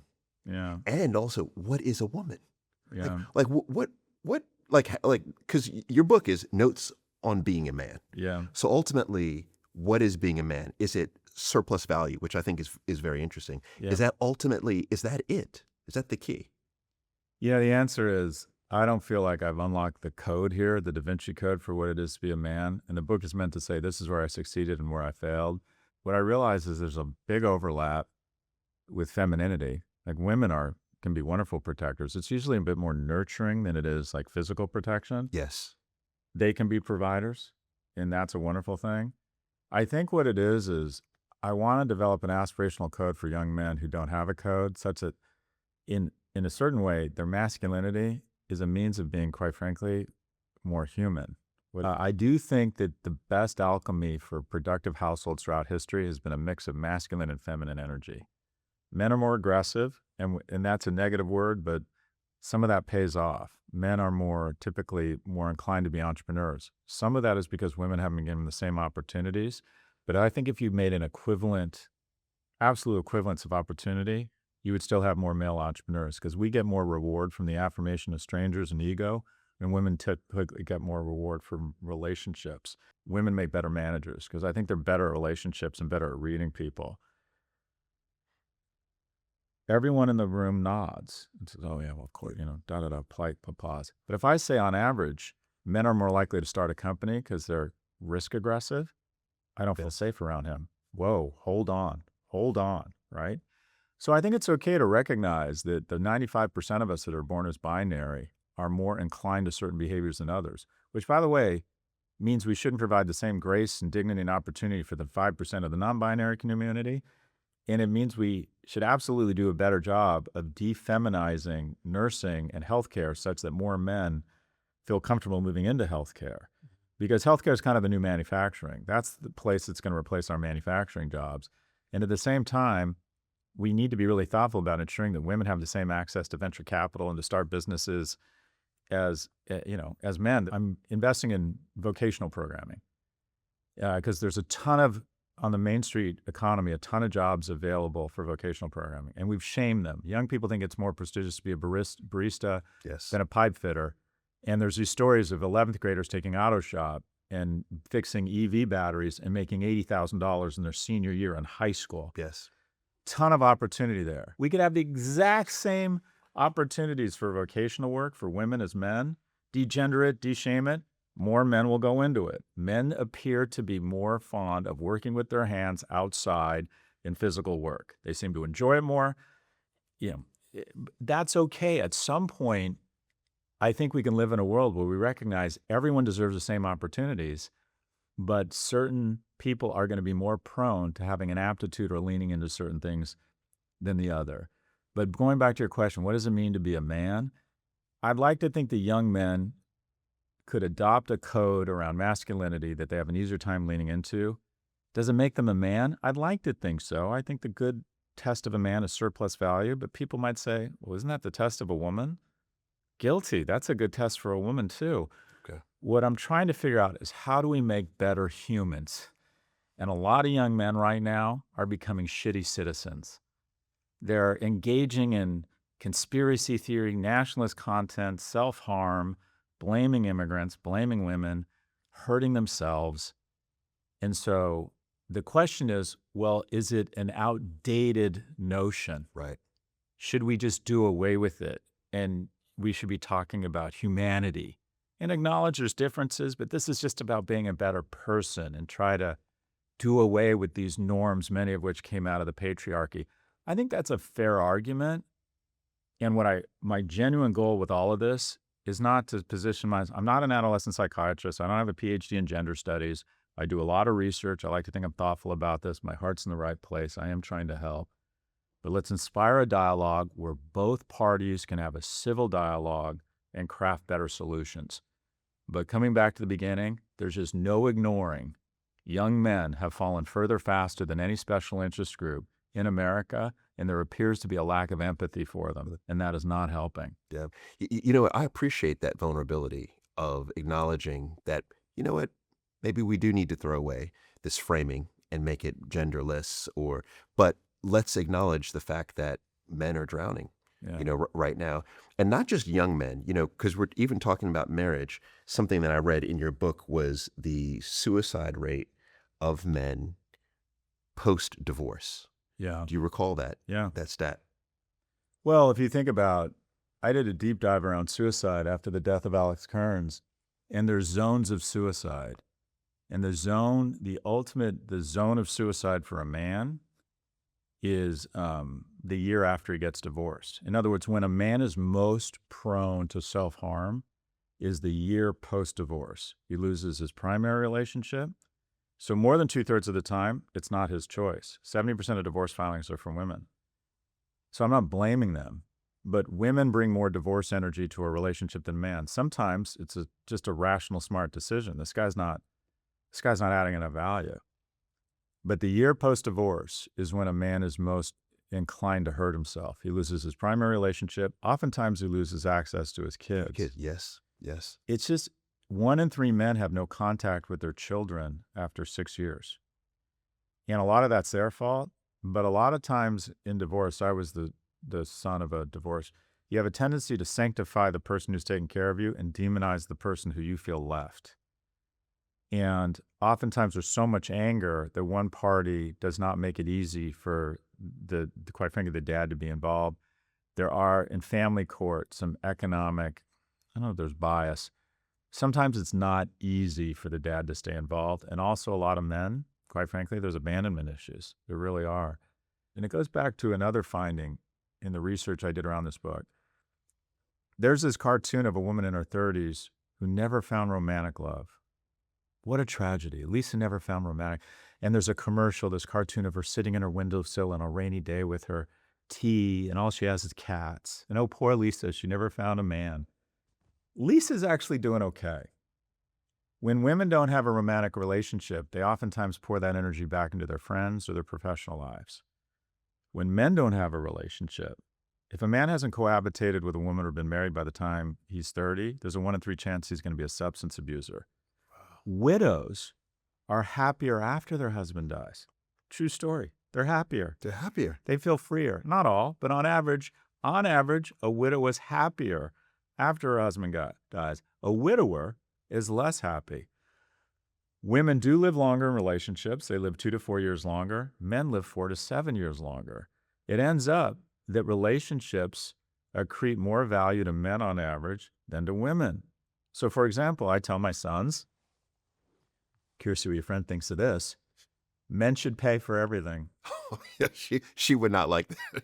She would not like that. I get it. Yeah. I get it. My attitude is a woman's fertility window is shorter. The downside of sex is much greater for her. And there's a courting ritual amongst all animals. And one way you recognize that her time is more valuable than yours, there is courting with every mammal to say, I have valor, I'm interested, I want to show you that I'm interested, I want to demonstrate excellence, I'm paying. And my 18-year-old son says, oh my God, you're such a boomer. You're so pathetic. You're so pathetic. Of course we're going to split the check. And I say this and I mean it, and I have research to back this up. Fine, but just remember, any person you split the check with, you're never kissing. I stand by that. You stand by that? I think on average, women, I think there's some consumer dissonance here. I think friends should split the check. If a woman asks you out, maybe she pays fine. 80% of women expect the man to ask her out still. And I think if you ask a woman out, you pay. And if you don't, and you go through this awkward thing of splitting the check, just be clear, I think your chances of ever being physical with that woman drop by about 99%. Goodness. And Goodness. light up, let me see what people think, and then show me the data. Right, to back And it then up. show me the data. But what about, Scott, just having the conversation of who's going to pay? Once you're 2-3 dates in, But initially, no. I think it's just fucking awkward, man. Well, okay. Yeah. You're what happened with you and your wife? I did. I paid. Okay. Yeah. That's what I can't stand. You're sitting there like, Scott, you're not involved. And everyone's always like, oh, yeah, I paid. I paid. I paid. I paid. I mean, quite honestly, And was she offended? she was not offended. Was she, okay, this dude doesn't get it? No, and I'm getting him a subscription for MSNBC and then I'm dumping him? I got the kiss. Well, okay.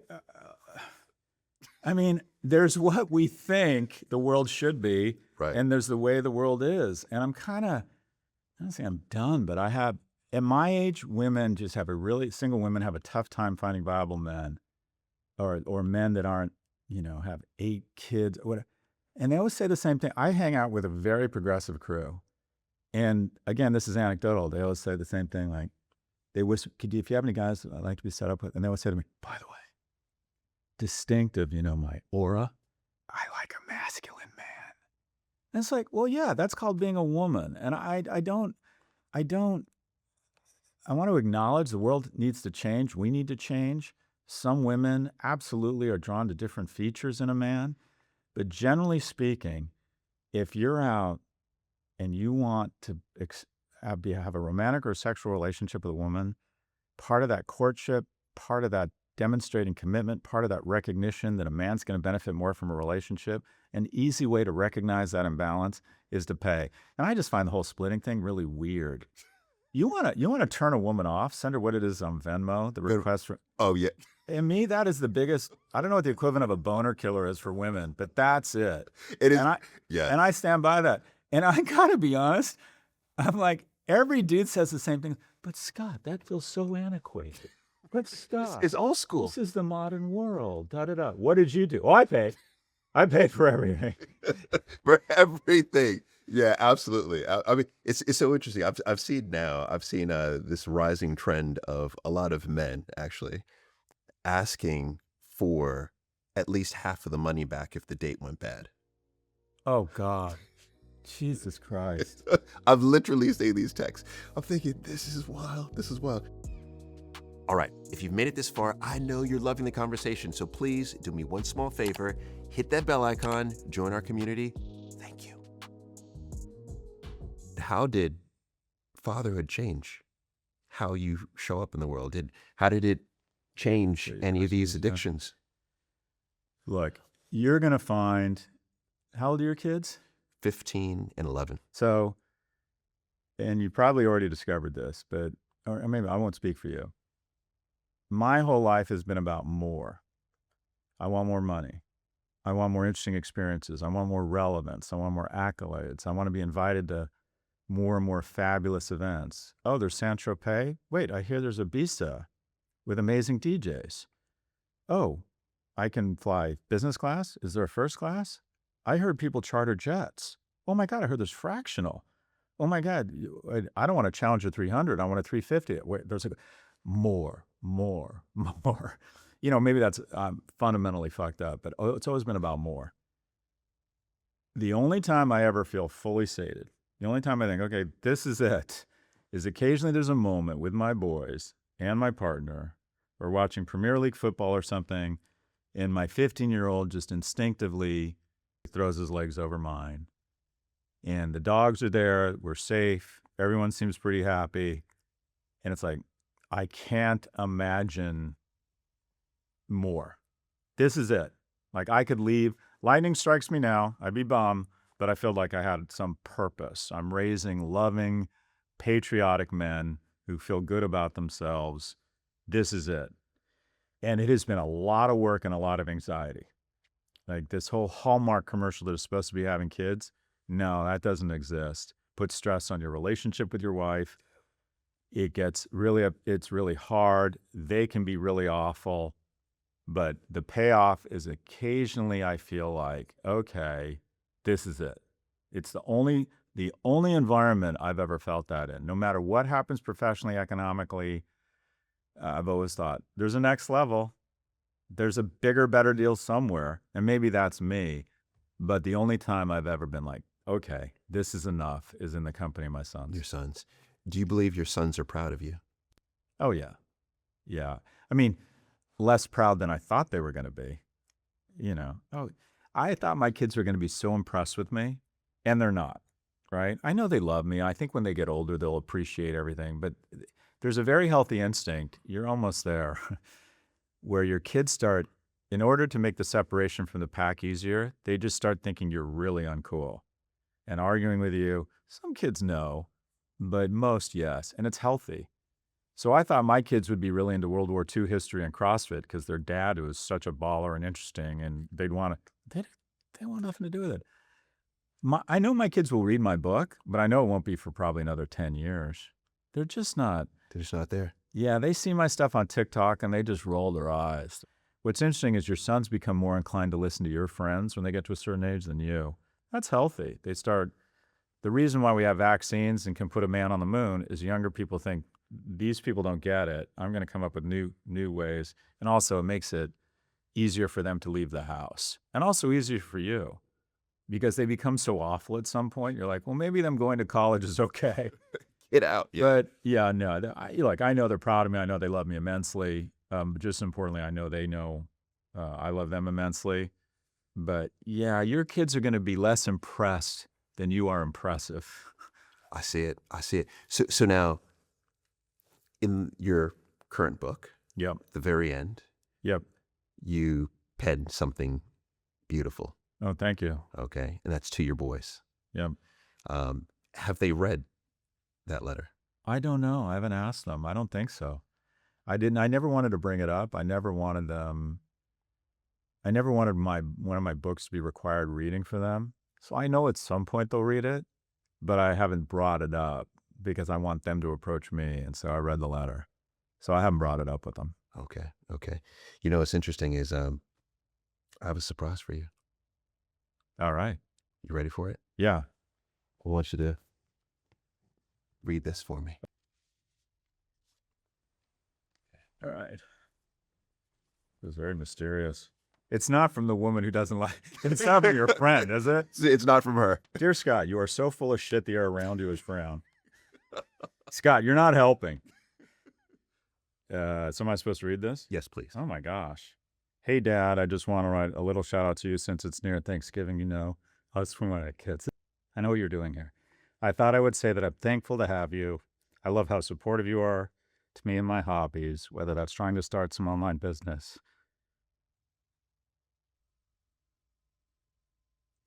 So I'm not comfortable reading this out loud, but I appreciate this.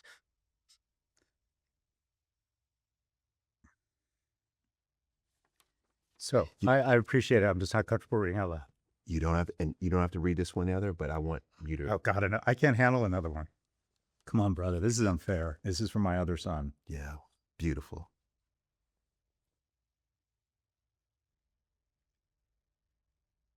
I appreciate that. This is a touch uncomfortable for the wrong reasons, but I very much appreciate it. So I'm going to pivot, and I'm going to give you, I got one of these for you. Oh, wow. Oh, my goodness. Right.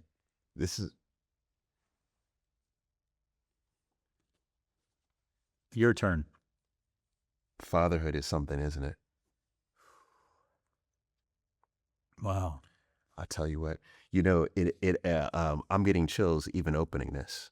What I think you're going to find as you get older, and there's research around this, that having people love you makes you happy. But the most rewarding thing is, they know that you love them immensely. There's this great line in I think it's a Wes Anderson or a Paul Thomas Anderson film, where this bartender who's alone is saying, I have love to give, I just don't know where to put it. The happiest people, and there's research on this, aren't the ones that are the most loved. They're the ones who have the most people that they can love. And that's what you'll get as your kids get older, is you realize the gift is if they're receptive to your love and they know they're loved. Yes. That's that's the shooting match. Anyways, your letter. All right. Oh, boy. All right. Dear Dad, you've helped to shape my life in more ways than I've probably ever mentioned. Growing up with you has taught me so much, not just about work or the world, but about how to think, how to carry myself, how to treat other people. I admire your profound curiosity, honesty, love for all that you do, and the way you always make time for me and Liam and Mom, despite the 100 other things that you always have to keep up with. I love the way you follow your own passions and encourage us to do the same, and I will always be grateful for it. The way you've represented what masculinity is to me, being empathetic, sharing, and showing emotions, being kind and grounded, are lessons I'll take for the rest of my life. Thank you for being someone I could look up to and rely on. I'm proud to be your son, and I don't say that nearly enough either. Love, Kingston. Yeah, this is, it's interesting. I was about to say something. I'm going to say it, and then I'm going to take it back. Right. I was going to say, this feels so awkward, but it actually feels so right. Yeah, there's something about the way we're taught or raised that we have this messed up sense of masculinity that if we get emotional, that it portrays weakness. And I think it's because throughout history, if a man demonstrated weakness, there was a non-zero probability another man might kill him and take his shit. And so I think we have this kind of understandable gag reflex around reflecting emotion. But my experience with emotion, and I would recommend this to any man, I didn't cry from the age of 29 to 44. I didn't cry when my mom died, when I got divorced, I had a business fail. I kind of forgot how. Now when I get emotional, whenever I'm around men, I can just tell them, they look at me and they're like, Jesus Christ, I wish I could do that. Yeah. Like, I want a 6-pack of that to go, because it informs what's important to you. Like reading those letters and having the emotional reaction, I'm like, I just know it informs my life, like what's important to me. As you get older, life starts to fall, or time starts to fall off a cliff. I mean, it's really weird. Years become seasons, seasons become months, months become weeks, and you just see the end. And you're like, wow, I'm running out of time. And those emotions slow time down. It's like a great life hack. It just slows everything down. And also it really informs your life. Yes. Yes. You know what? Well, thank you. I just pulled it out of the couch. This is the first letter I think that I have received from, this is my oldest, Kingston, who wrote this. And, I feel as if we all need to be writing more letters. Yeah. It's powerful. Man, what incredible holiday gift that is. Yeah. Just to write a letter to your loved one. And it stands out now. Yes. Yeah, it really is. It is very powerful. Scott, I tell you what, I could talk to you forever. Thanks, man.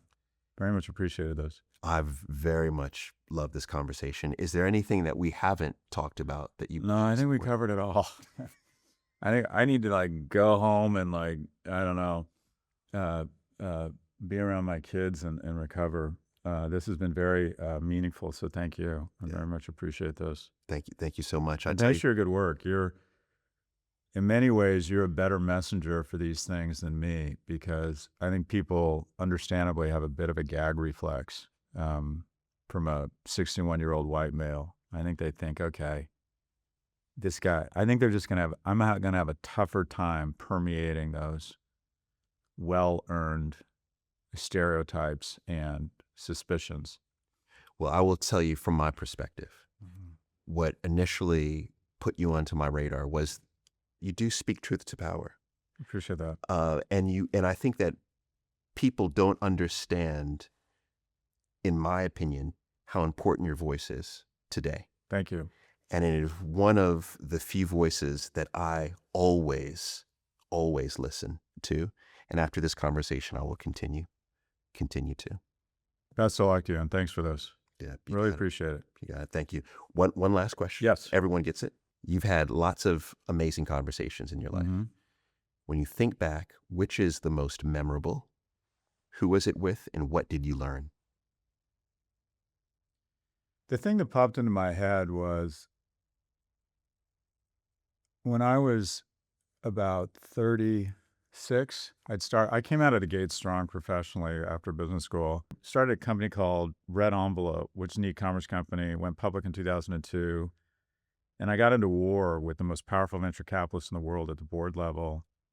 And basically, he was much more powerful than me. I was, also, I don't think I handled the situation well. And they kicked me off of the board. So I was basically kicked out of the band that I started. And that was devastating for me. And I was really angry and upset and trying to plot a proxy fight and everything. And this guy named Hamid Moghadam, who is a mentor, and he said to me, he said, Scott, do you really want to serve this guy a cold lunch? I'm like, I leaned in, I'm like, yeah, really, really upset and angry. I think I've been treated poorly. And he goes, you really want to take like real revenge? And I'm like, leaning more, yeah.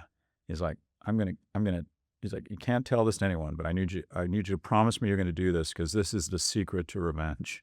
Okay. And I'm like, okay. He's like, you got to trust me in this. You trust me? I'm like, yeah. And he goes, the best revenge is to live a fucking amazing life and never think about this person again. And it just I was not expecting that. I was expecting this drawn out strategy about how I was going to bring Sequoia Capital to its knees or something. Right. And it just like, he was so sincere about it. There was nothing passe about it, but it has helped me a lot, because I think I struggle with anger. And when I feel slighted, I start thinking about revenge and how to get back at the person. And what I realize is that, like, no, the best revenge is to have an amazing life, such that anger just in that person just fades into the distance because you are having such an amazing life. That's conversation stands out to me. All right. Lesson received. There you go. Scott Galloway, thank you so much. This is rough. This is rough. Scott Galloway. This was such an important conversation for everyone to watch. But most importantly, send this to your boys. And also send this to the men in your life. He didn't say it specifically, but Scott is a very wealthy guy. He does not need to be out here doing any of this. He literally could be off on an island somewhere. But I think one of the reasons that he has picked up this mantle and he has increased his voice around this topic that is contentious is because he wants to help people. And that is love. I've never seen Scott Galloway cry before. The letter from his boys was not to shake him, but to allow him to see how profound an impact he's made on their lives. I couldn't think of a word to describe two dads who just read letters from their boys and were both emotional. I wasn't tearing, but I was definitely feeling heavy. This is the shape. The only word I could use to describe it was awkward. and I knew it was the bad, but that was just me being transparent. It felt awkward, but it shouldn't. And I love that Scott and I were able to have then a conversation around that, saying, it shouldn't. And we have to literally normalize what we just did. It's one of the most memorable moments of my entire time on We Need to Talk.